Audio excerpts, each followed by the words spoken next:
Welcome back to Narrative Dive, where we are deep diving into the stories dominating our world. Today, I'm really excited to bring Rich Sternin on to Narrative Dive. Rich is a founder and your biggest fan, and you're about to see why. Rich grew up in an East Coast branding agency, so he's always known the technology serves the brand, not the other way around. He has interviewed job seekers, you'll love this one. He has interviewed over 12,000 people in the course of his 30-year recruiting career. We might be telling people your age, Rich, or giving them a hint of it. He knows what works and what's a noise because he has sold recruiting companies, built a custom applicant tracking system, and scaled teams at the AI startup behind Apple's Siri, EY's Global AI Labs, and 2K Games' Visual Concepts Studio. So Rich just opened Madeline Labs about 3 weeks ago, give or take, right? And it exists because excellent companies shouldn't get lost in the noise or let their tech work against them. So I'm excited to bring you on, Rich. The story that you told me that was so compelling was, and this is how I remembered you, is the story about how I believe it was your daughter that was born during a hurricane. Yeah, At home in Brooklyn. Absolutely. that's incredible. And I just felt like that was such a compelling story. It's one of the stories that someone tells you and you're like, wow, that's so endearing, and you never forget it. So that is why I wanted you to be on Narrative Dive, but also to pick your brain about your recruiting expertise, because as many of us are aware, the job market is difficult right now for many people. And the more conversations I can have with recruiters, job industry experts, I think helps people more. So that said, it wasn't always this way. Can you take us back about 30 years? What did recruiting Yeah. look like when you got started? Yeah. Was there an internet? And what were the biggest pain points that the recruiters faced back then? Sure. First of all, giving away my age, I'm 56. If anyone, like, I don't feel like I should hide that. And because the people who would react to that differently because of my age, then, I probably don't want to be associated with.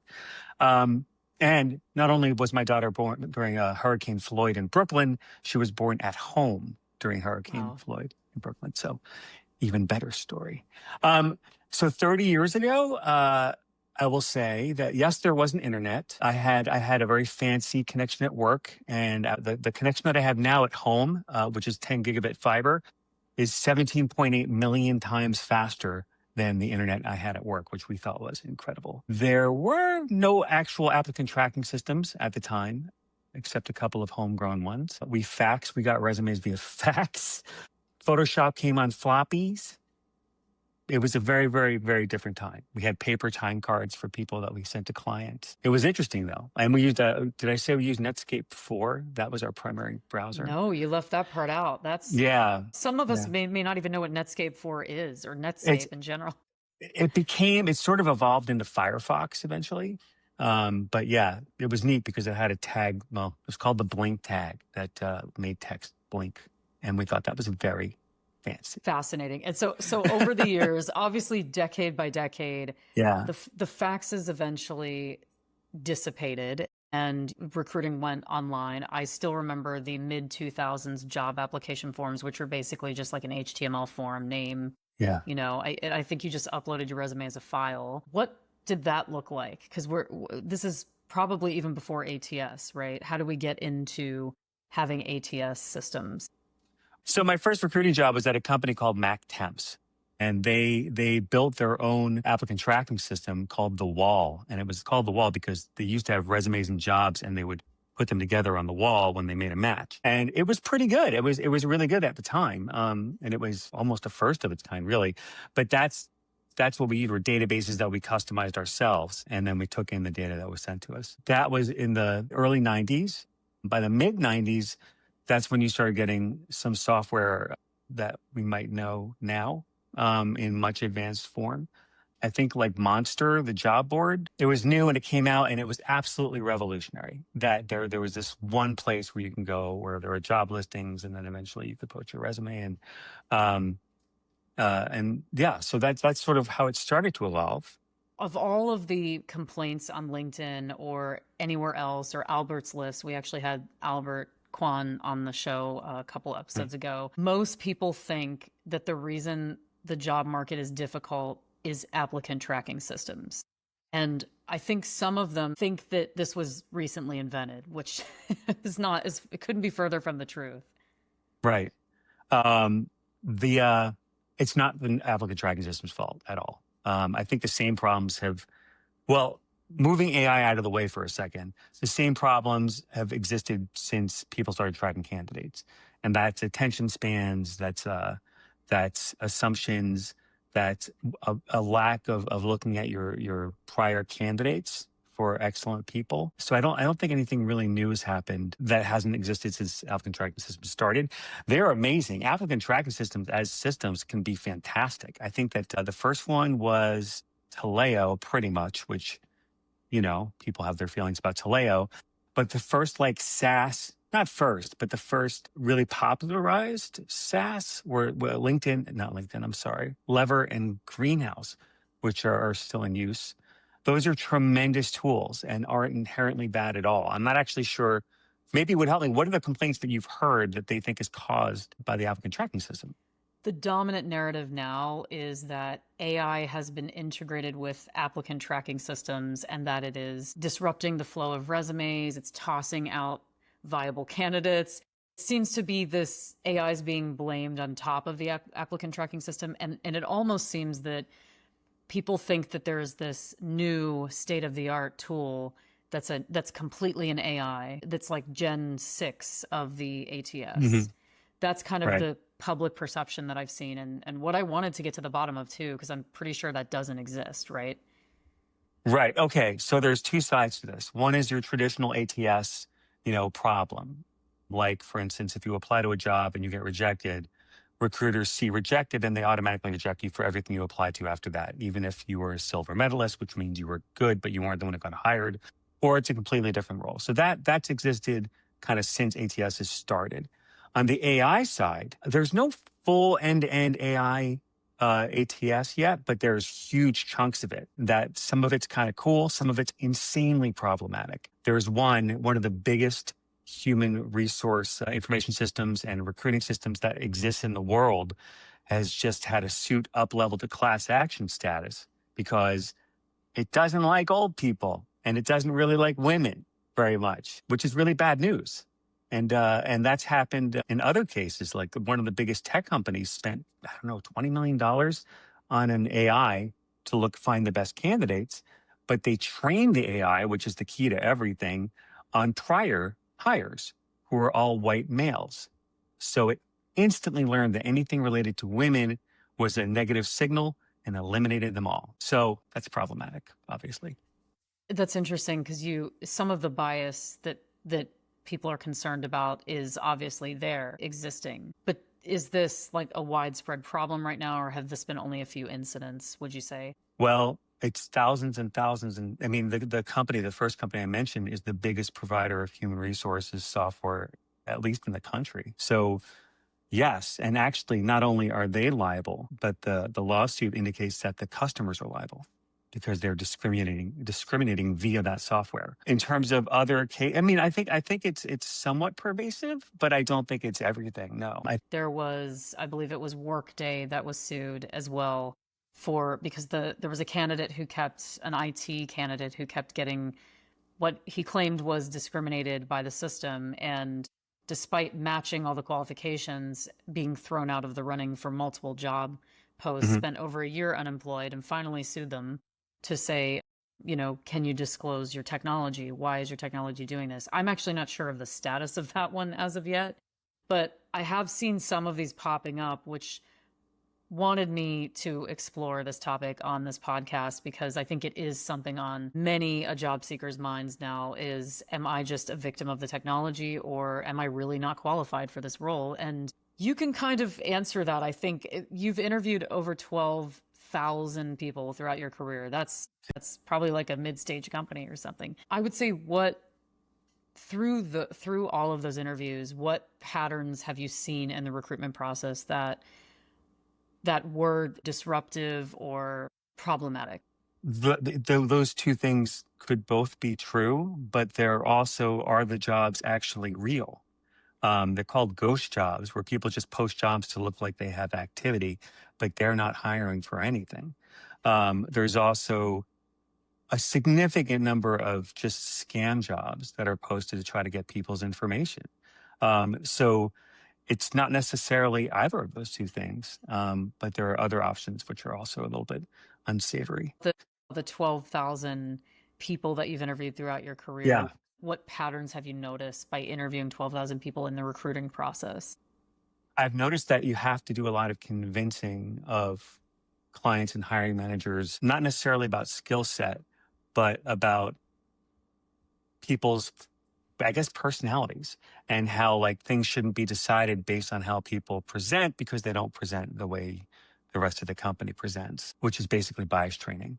But sort of doing bias training for people who also you have to rely on to pay you, and like it's not really your job to do bias training, but trying to advocate for people. That's been something that's been consistent. It's been one of the challenges in my career is marketing people who I know are really good, to companies that don't see them as a fit when their definition of fit is honestly incorrect. But in terms of interview patterns, I don't think there's that much that I've seen in interview patterns that have shifted too much. It's actually been remarkably consistent over the last, 30 years. I know I've interviewed with some companies and I swore the person, including the hiring manager, was reading off of a page, of stock questions like, tell me about a time when you had to be innovative, or tell me about a time. And I just thought, can't we just have a conversation about what problems you're solving and how my candidacy solves those problems? And I wondered, how would they end up recruiting in this format? I'm certain there's probably legal issues involved or legal aspects involved, but it's almost like they're a machine, right? So, Yeah, and that's like you know how when it's basically overcorrection, because with those kind of interview questions, those are behavioral questions where, tell me about a time you had a challenge that you couldn't overcome. Tell me about a time. Like the reason that's done, and the reason that's done somewhat robotically, is for consistency, because people are trying to give everyone the exact same chance as everybody else. On the one hand, that's a really, really good thing. On the other hand, it sort of takes away some of your leeway to explore, which you can do. Which you can do. I mean, when I started at a company, I was responsible for international teams as well, and I would sit in on interviews, and trying to teach people like how to go off script properly is an interesting conversation, because you do want to go off script when you find something you want to explore, like you're talking about, but you just have to be careful about how you do it, really. But and you're good at it too. So, I hope if so. if you can walk us through some of the major technological shifts you've witnessed in recruiting over the past like decade and a half. In terms of, I think about it in terms of products, not necessarily technology, because the technology was delivered via the products. But I mean, I think one that hit two major points was LinkedIn. When LinkedIn happened, that was extraordinary. But then LinkedIn Recruiter fundamentally changed everything, and it still has, because all of a sudden recruiters had this tool and access to millions and millions of people, and ways to search it. As with everything, if they weren't really good at it, really knew what they were looking for and how to phrase it and how to look for it, LinkedIn wasn't very helpful.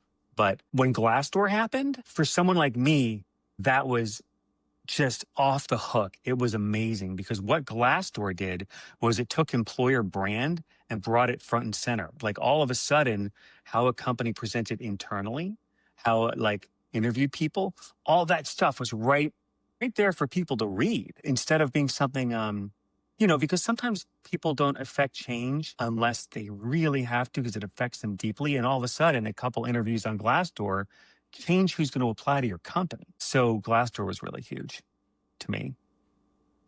Yeah, it I think was. yeah, it was big. It still is, and SaaS in general. I think things going from being, you have to buy it and stick it on your computer, to being these hosted services really changed everything as well.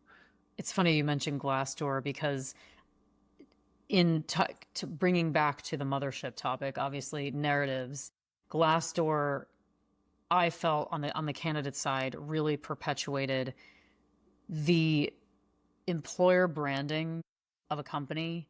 In other words, Hmm. what they were claiming that they were offering people versus who they actually were internally. And it used to be that they were a black box, and all you would hear about was the best employer in the Midwest or or something, Yeah. but why and how? And then you could go online and read these very intricate reviews of what everyone was complaining about, and you could search them by keyword, which was huge.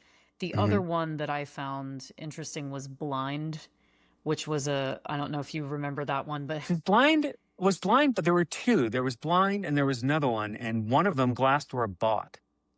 yes, I don't remember the name of it, but back, yeah, Blind was more anonymous. So, which I guess Glassdoor also could be if your email address is, I don't know, partygirl2723 at That, how did you gmail.com. know my email address? Yeah.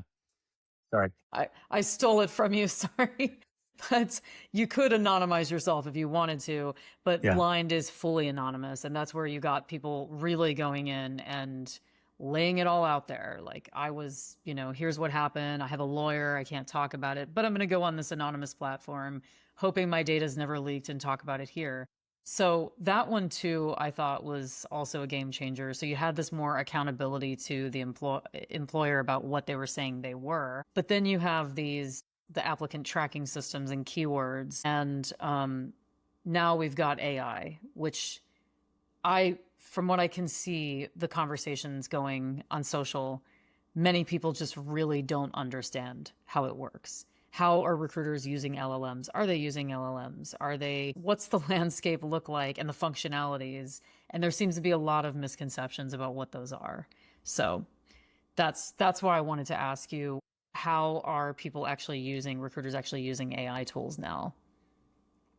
Well, you were talking about keywords versus context a second ago, I think. And take the same tool, take a sourcing tool, but instead of it having to look up by keywords and having to look up by whatever, it actually understands context. So you give it some ideas and it can go run with it and it can go find things.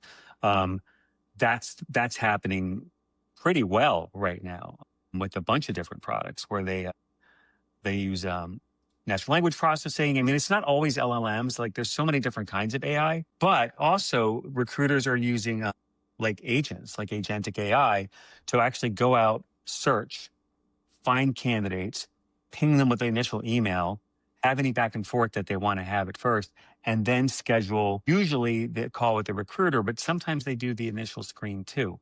I actually did an interview with full on AI interview myself recently, and it was an interesting process and an interesting story. Can I tell you this? Do you mind? Yes, absolutely. I'd love to hear this. Okay. So there is this role for a founding recruiter, which I have been, and I applied for this role. I applied at 10:18 a.m. At 10:22 a.m., I got invited for an interview, and I was like, that's weird. And then got an email saying your interview is going to be with an AI, which I will not name. And I was like, this is going to be fascinating. Like, I just want to find out what's going to happen here. And I did the interview, and it was with an AI. It had a picture of the AI and everything it was I did a verbal and video presentation. It was written. And the interview was not bad. I mean, it asked me mostly behavioral questions. It followed up with some questions as well. And it summarized what I said and gave it back to me, which very LLM like, which I actually appreciated. And then the interview ended. When it ended, it had a little splash screen and it said, everyone gets an interview, and then the name of a company. And I was like, really? Really? I mean, I think I'm fairly qualified for a founding recruiting role, but the idea that everyone gets an interview is terribly insulting and a waste of time to people. You know what I mean? Like, it's like almost like a ghost job, right? Where it's not a real thing. So I actually don't believe in that philosophy. Interestingly, it took them 4 minutes to invite me to do this AI interview, and then I never heard from them again. That's a similar experience that I had with one of Silicon Valley's biggest unicorn companies, supposedly using AI, not to be named, of course, but it was not a very good experience. The AI kept hallucinating. And at one point, it asked me if I enjoyed working for Bain and Company. And I replied, I never worked for Bain and Company. Please look at my resume. And then Hmm. it was not a person's face. There was no anthropomorphism going on. It was just a kind of like metallic sounding voice. And then Yeah. it kept blinking as it would talk on the screen, a little dot. It's when it came back and asked me this hallucinating question. It thought, and then it went, oh, my apologies. And then it went on to ask me some sort of stock question, like, tell me about a time when you exhibit leadership. And I was very aware that I was Yeah. talking to a machine, not a human, because I thought this is bizarre. There just weren't the small body language behaviors that you would get when you're talking to a human, or even the vocal Hmm. inflections that you would get when you're talking to a human. It sounded very machine like. So Yeah. that's strange. Do you wonder if everyone gets an interview because they are using mass amounts of data from these interviews to Yeah. improve upon the AI? That's Of what I'm course. Of course. I mean, speculating. like, I Yeah. think that's an easy speculation. Can I tell you the weirdest hallucination I had in the last 3 days? Because I Oh, keep please track of them. do. Yes. So I write all of my own stuff. Like I write all of my own stuff, but I bounce it off Claude. I bounce it off, and Claude is my favorite for writing stuff. And Claude was correcting my tone, and I said, "No, I'm actually a fairly like it's because I was writing very businessy." And I said, "I could be a pretty weird person too. I mean, it's not just that." And Claude said, "I actually have it right here." It said, "I can tell you're a weirdo," and then it said a couple of reasons why, and then it said, "Your weirdness shows up in substance. You named your company after a dead child." Oh my. Oh, that's creepy. Oh my God.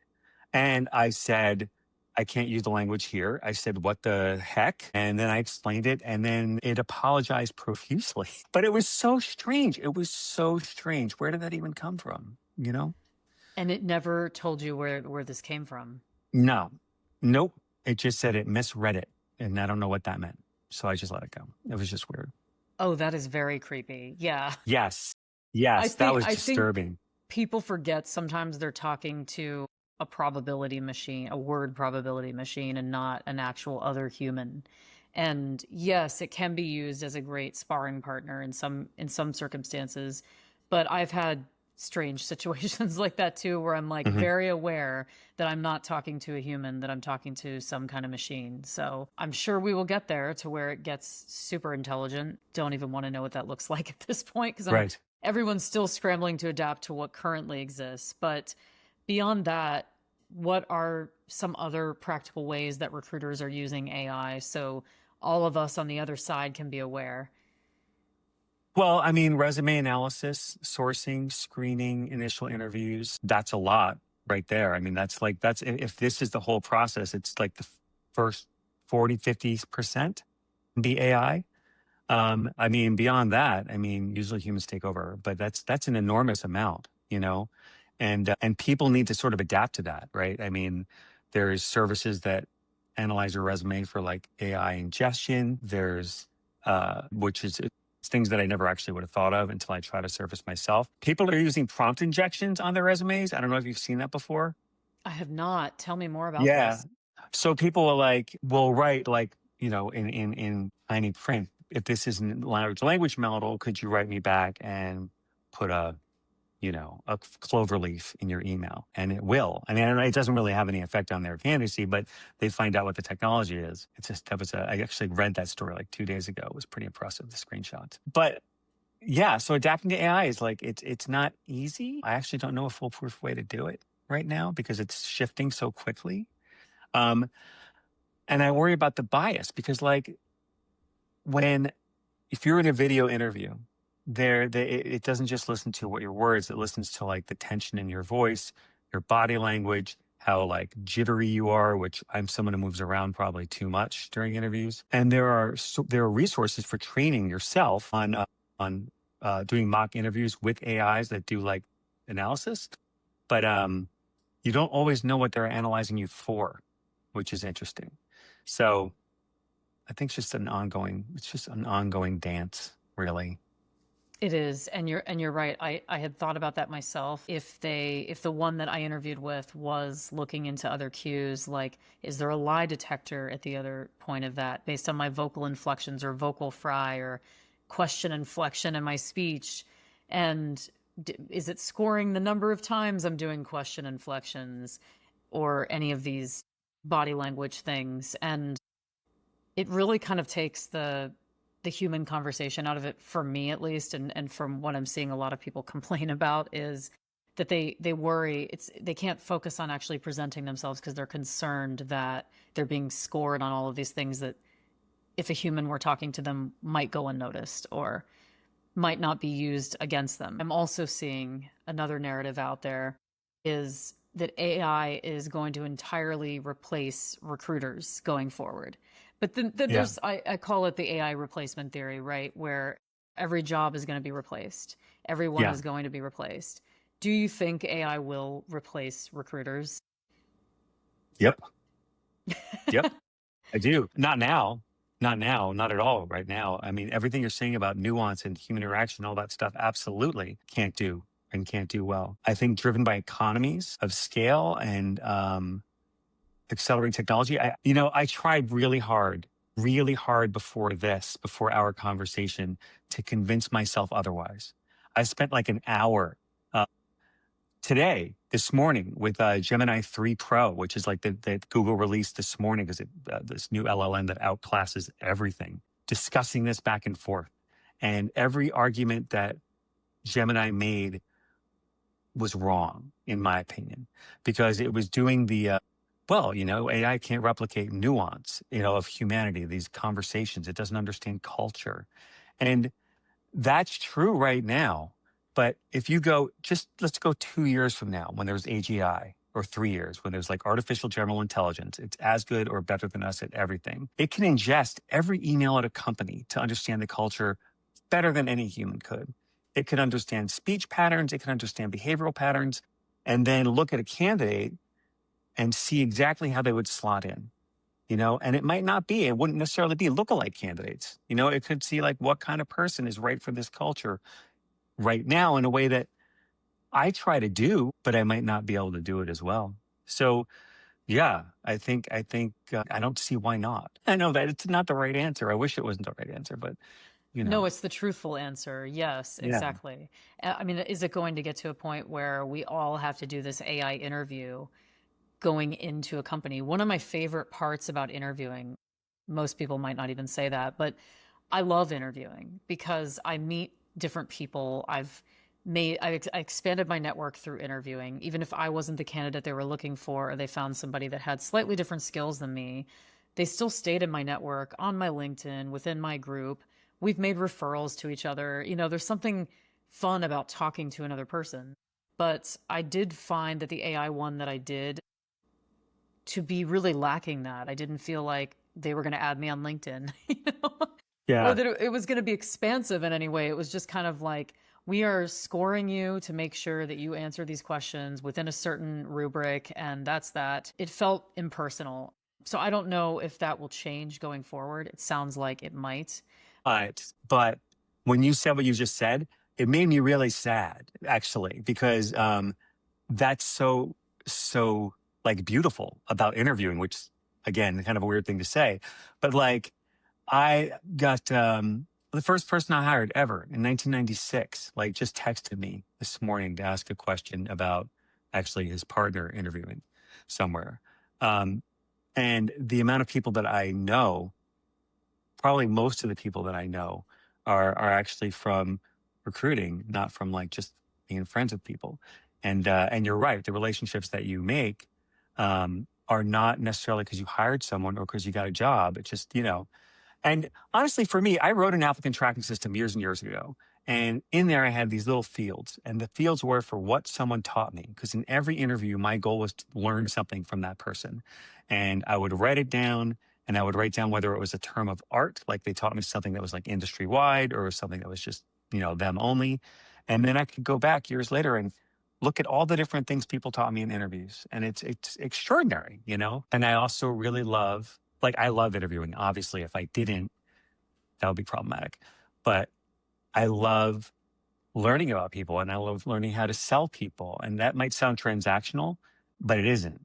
Like how to present someone as who they are to someone who needs to understand who they are, if that makes sense. That totally makes sense. Yes, that's been my experience is getting to have in-depth conversations about real problems that a large organization's facing, company, nonprofit, whatever, and then learning something in the process of that. And I've always told myself in interviews because I mean I've done consulting and you know you tend to have a lot of conversations when you do things like that as you're Hmm. aware. But if I come out of the conversation having learned something really enriching Hmm. or an insight about a new industry that I didn't know, and it doesn't seem like the right path, I'm like, wow, at least I had that eye-opening conversation. But the AI methodology I had did not give me any of that. It just was awkward.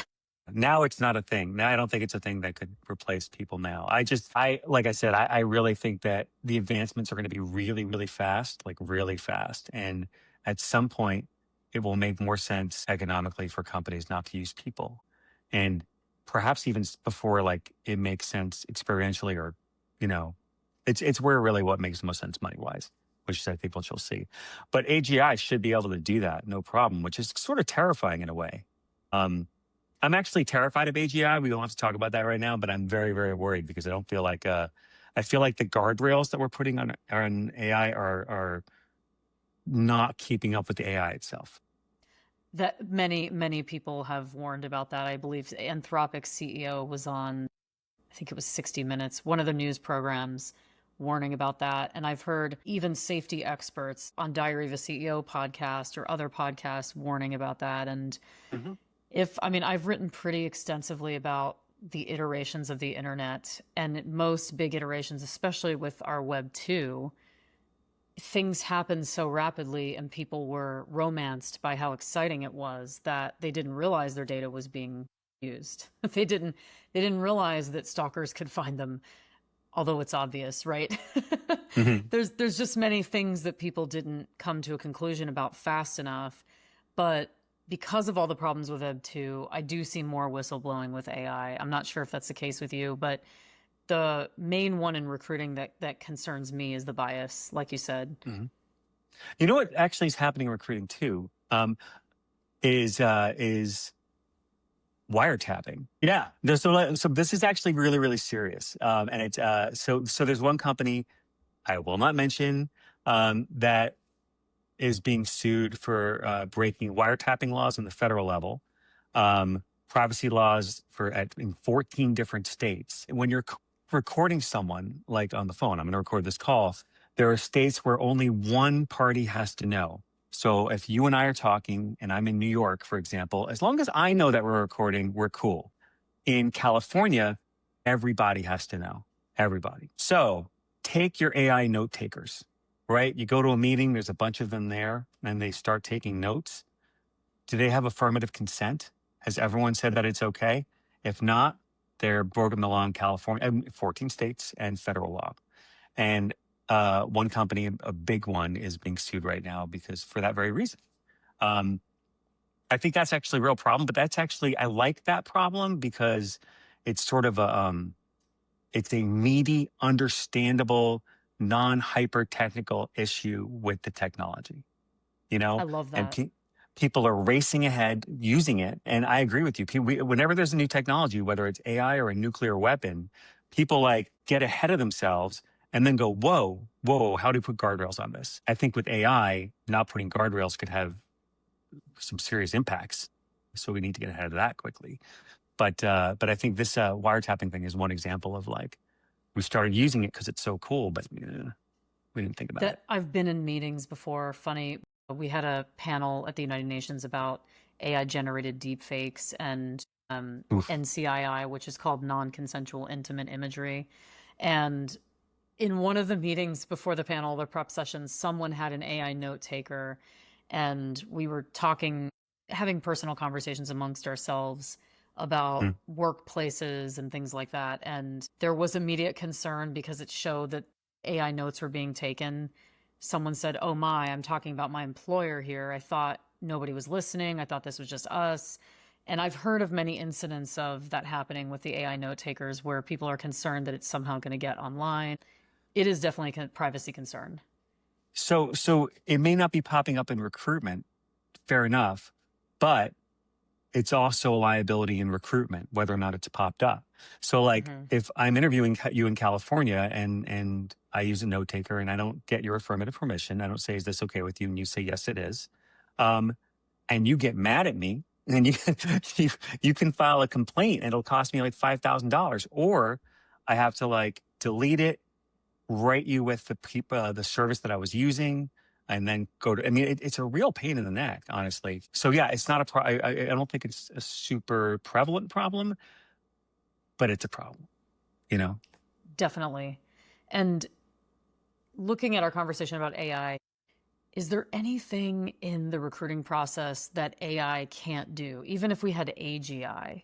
Is there something that's so uniquely human that AI will never be able to replace? You mentioned earlier the nuanced way of looking at a candidate and talking to a hiring manager and saying, hey, this person isn't an exact fit to the mold, but they have something really important and crossover skills that a role might want.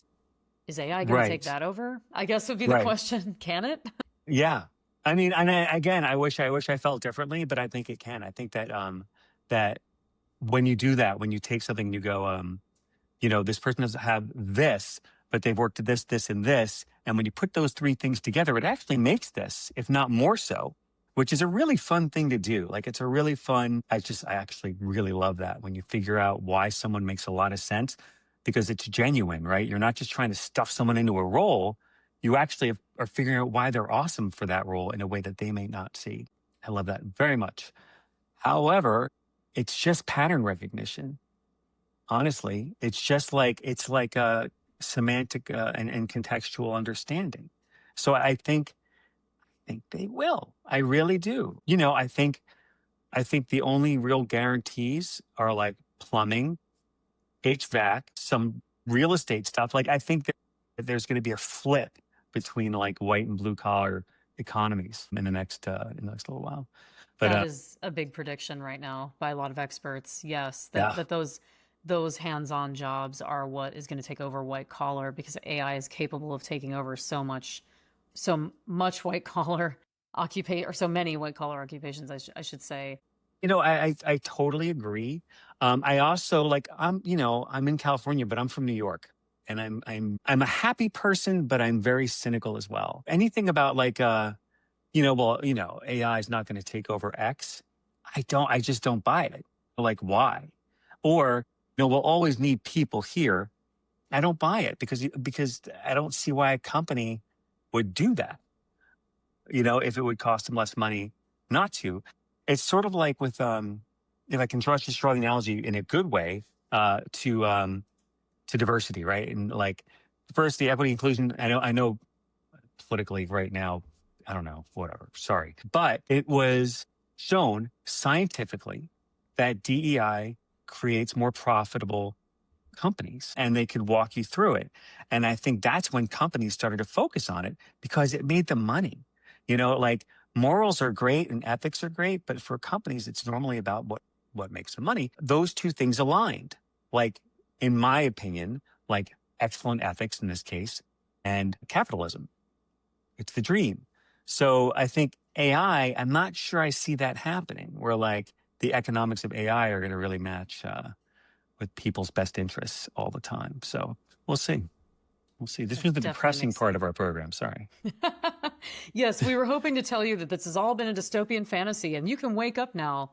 Yeah. But unfortunately, that is not the case. And we still have to talk about what is, right? So, taking all of this knowledge from the last 30 years, which may I reiterate is 3 decades, and in technology's time continuum, 3 decades is its own eternity, right? We've moved ahead thousands of years in just 3 decades from having fax machines to AI. So, with what you've seen and what you're going to be doing in terms of auditing companies, what are you hoping to do with Madeline Labs? I know you just started it a couple of weeks Yeah. ago. It just launched. Tell me a little bit about this. So in the companies that I've looked at before this, in the companies that I've worked at, what I've seen through applicant tracking systems and very much so through AI is that AI is a very convenient way of creating communications. I don't know if you ever used AI generated emails in LinkedIn, but Oh, yes. they're a horror show, in my opinion, honestly, like in terms of how they talk about people, in terms of how they sound and how they read is what I mean. And what I'm seeing is really like the color going out of how companies present themselves. Everything's sort of becoming very similar and a very grayish mass on the one hand, communication wise. And then on the other hand, people are buying technology that they don't really know how to use completely. People are using this like AI everywhere philosophy where that makes no sense. Like AI everywhere makes no sense all of the time, but AI somewhere makes a lot of sense most of the time. So I started Madeline Labs to audit. It's like a good audit. It's like a friendly, happy audit of people's combination of technology, like recruiting technology, how they're showing their employer brand in their communications and their appearance, and how AI can help them. So AI sourcing tools that you buy, right? Great, but if you don't like for instance, I won't use names again, but there's one that I like that does pretty interesting sourcing, and it can surface people that you wouldn't normally source. But it also has this whole section of like communication tools, like sequences and stuff, where you can basically direct market candidates. People aren't infusing those communications with what makes their brand special and makes their company special. They're just creating communications that sound like everybody else. So the idea is to use AI to show everyone who you are, and why they should work for you and what you're about and what it'll be like to be there. Because I think that's what people are losing, you know? AI is awesome. I think AI is great in a lot of ways. I know I also think it might kill us all, it depends. But I think in a lot of companies need to find that balance. And that's what we do. That's what I've seen complaints because I've been looking for the narratives, the common narratives around the job market right now. And one of the complaints that I've seen is standard rejection emails from companies are the exact same script that are Yeah, possibly AI generated. Nobody knows. But there have I been do. people posting. Oh, yeah, that's why I wanted to ask you about this because there's been Yeah. people posting these on LinkedIn, and whether it's company A, company B, I don't want to name specific names, obviously, Yeah. but they're the exact same verbatim message. hmm So is that that's AI? not AI. Probably not. I Okay. mean, like, Okay. honestly, like, and that's something I fixed pretty much everywhere I work. Is one of the first things I do is go through their templates, and I read their templates, because you can't not use templates. You have to, because you're not going to handwrite everything to every candidate you reject, because it's literally impossible. But what you can do is write something that reflects how you want to present. That's actually more human sounding. Obviously, if you've spoken to a person, yes, I'm talking about like inbound where you're sending them a rejection note. But what they're using is they're using the templates that are built into the software, and every greenhouse person has the greenhouse templates, and that's what they use. So everyone sounds the same.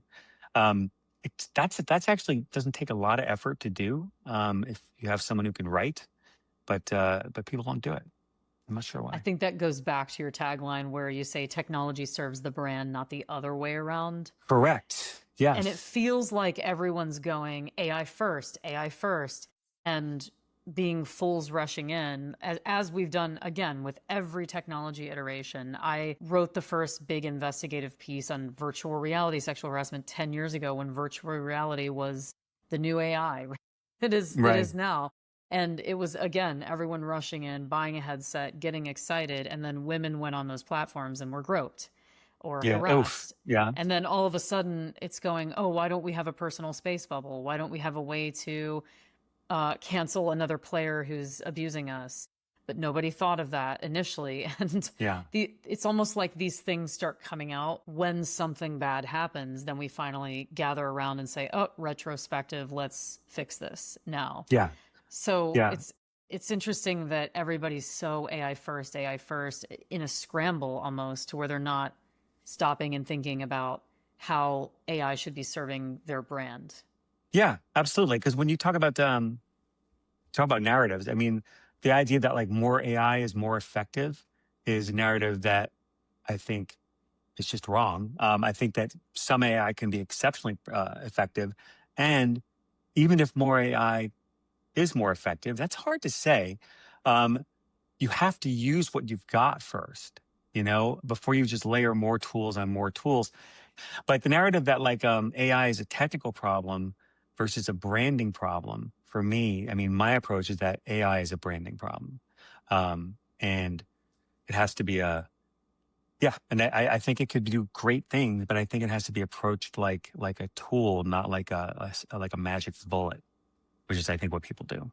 Absolutely. And I've seen that with communications where you have the ability Hmm. to build things like a custom GPT by giving it evidence, giving it voice. And instead of doing that, it's let's go to our enterprise LLM and generate an email that we send to 5,000 employees. And then in one case that I saw, forget to delete the AI saying, "Is there anything else you'd like me to write?" That was in a newspaper. There was a Yeah, it newspaper article. was. Yes. Yeah, yeah, yeah. I was Yeah. just like, come on, guys, low effort. But even so, like there's a company out there that does exactly what we're talking about, where they try to train AIs to sound like your brand and sound like your voice, and that's actually pretty neat. But even that tool needs human oversight because it can go. You can't just let it fly because if you do, you turn around and all of a sudden it's not saying what you want. It's saying that you named your company after a dead child, which is obviously That's traumatic. that's Isn't that creepy. the Yeah. worst? You may get a lot of questions from job seekers too. At least I'm assuming that. How can job seekers navigate this, all of these technical changes that brands are implementing? Yeah, it's tough. It's actually really tough, and I hate it. Like, Hmm. I hate it because when I was looking for a job, I got an account with like a AI resume analyzer. I did several versions of my resume. I wrote um, I wrote cover letter templates that we would then I would use that to tune each cover letter, and I tried to make it almost like an assembly line, right? So that way everything I did was customized, but everything I did was customized to a template. I think it's tough. I don't know the best answer to that right now.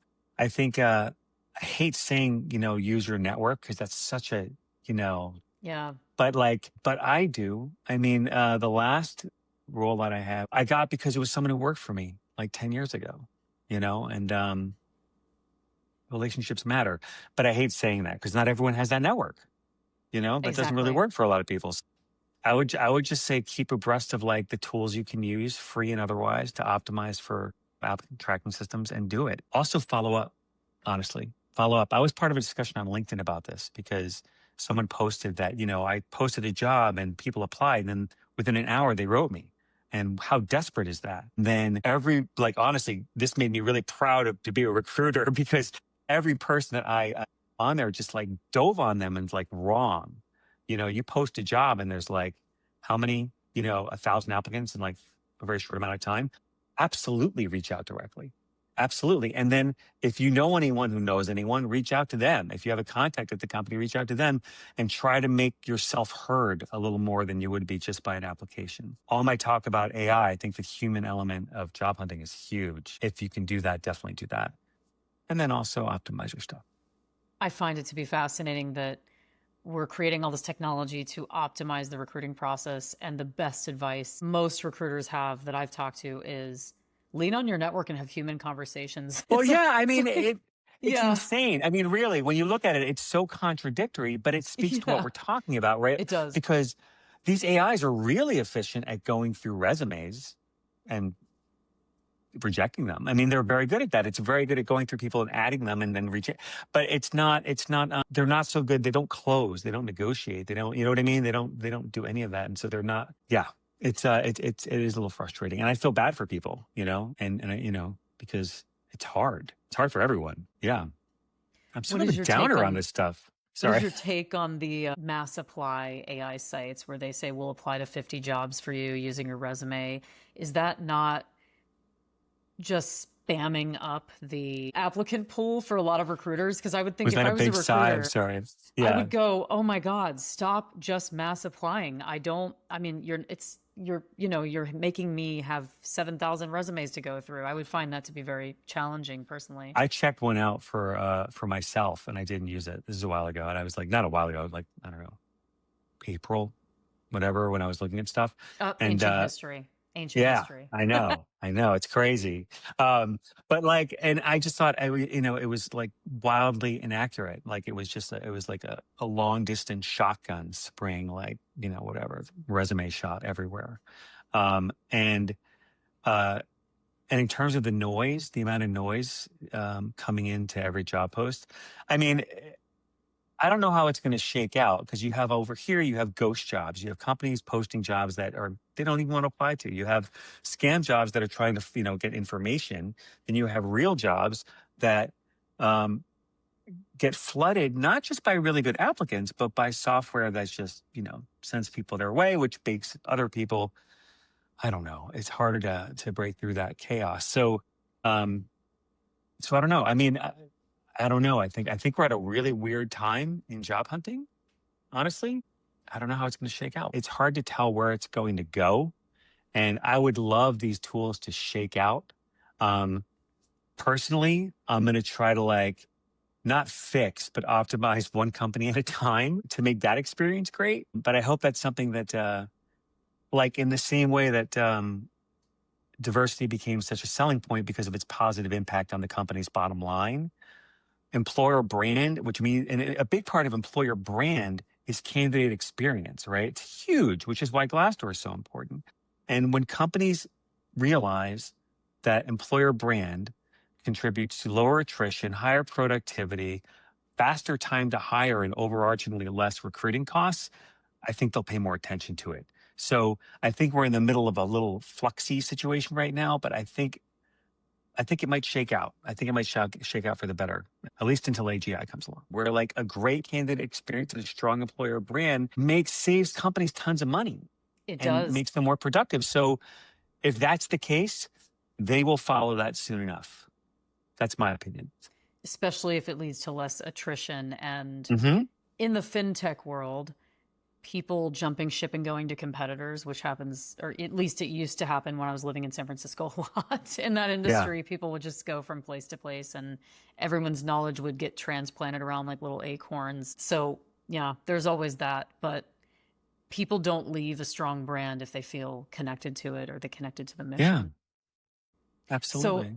So, there's one question that I ask everyone who comes on here, and that is, what narrative have you challenged lately and why? And this can be anything. This can be a money narrative or a belief about weight loss or anything that you find expanded you. well, I do feel like I was challenging the narrative that more AI is better.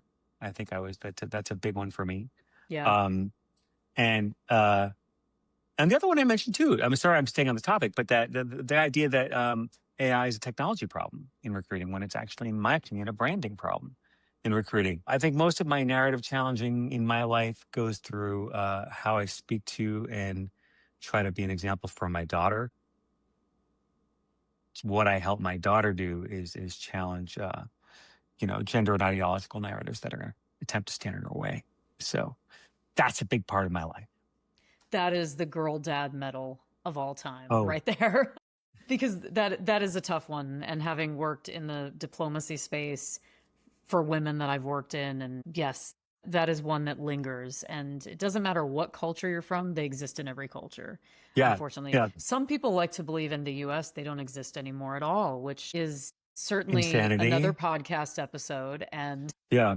I'm fortunate. I married into a family of exceptionally strong women, which is perfect. And so my daughter has tremendous examples like throughout her family. But as her dad, it's a different kind of example. You know what I mean? That I have to present, and it's my like it's my privilege and honor to do that. So that's all. that's powerful. Well, thank you, Rich, for joining me today and talking through Thank this. you. I know that this is a huge concern and speculation and questions for many people all over the internet, especially job seekers right now. And you've been able to provide some interesting insights. So thank you. My pleasure. Thank you for having me.